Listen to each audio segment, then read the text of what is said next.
Akhirnya nemu kafe yang jual mie koclok Cirebon.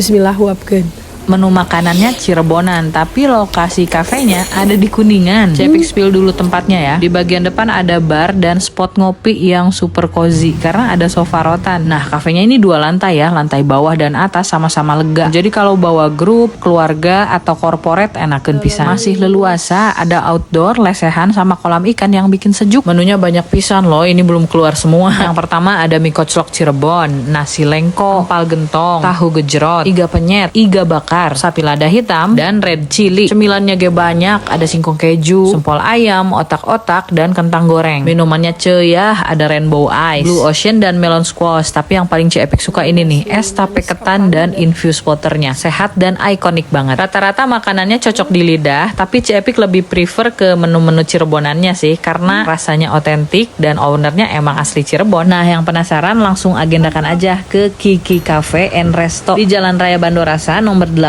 Kabupaten Kuningan. Larisin, Be.